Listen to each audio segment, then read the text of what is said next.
I'm going to continue my commentary on this book right here. And today, we're going to be talking about persecuted Christians. What about persecuted Christians? Well, here's the story.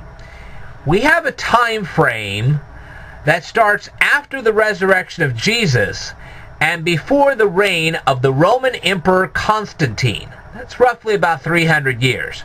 Back at that time, if you started walking down the street saying, "Hey, look at me, I'm a Christian," you know what would happen to you, most likely? Somebody from the Roman Empire would probably capture you, put you in chains, throw you into a locked dungeon, and eventually execute you. Okay? So it really wasn't a good idea to stand there and go, "Hey, look at me, I'm a Christian," because that could get you killed. So what did the Christians do about this? How did they convey to other Christians that they were indeed Christians? Okay. Well, the first thing you have to remember is why they were persecuted like this. You see, in the Roman Empire, you could worship whatever god you liked as long as you worshiped Roman gods. Christians didn't worship Roman gods. That was the problem. Okay, so how would one Christian identify himself to another Christian under those circumstances? Well, they all remembered back at a period of time where there was Peter the fisherman. Now, Peter the fisherman had a discussion with Jesus, and Jesus told Peter the fisherman that he would become the fisher of men. Well, these Christians remembered that story. So what they would do is if they thought that they were going to approach a fellow Christian, they would actually draw a picture of a fish in the dirt.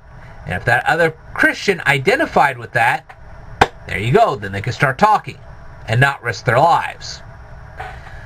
So where does that bring Hillsop? Well, Hillsop starts talking about a Greek god named Dagon, which really isn't a Greek god, it's a Philistine god. Okay? And this goes all the way back eons and eons ago, back in the days of Joshua and Samuel and David, okay? And that worship was prevalent at that time. Now, I'm sure there were probably still a few people worshiping Dagon at the time of Jesus, but they weren't very widespread at that point, okay? Now, that leads into the first problem. The second problem with all this is that the name of Dagon, many scholars believe, actually means corn, or whole grain, or cereal. What does that have to do with fish? Nothing. Okay?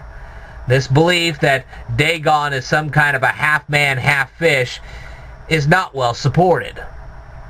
So that's problem number 2. Number 3, why would a Christian use a Greek god symbol to identify themselves as Christian? They wouldn't. So drawing of the fish has absolutely nothing to do with the Greek god Dagon. Nothing. Alright. I will tell you more in a future video. Stay tuned.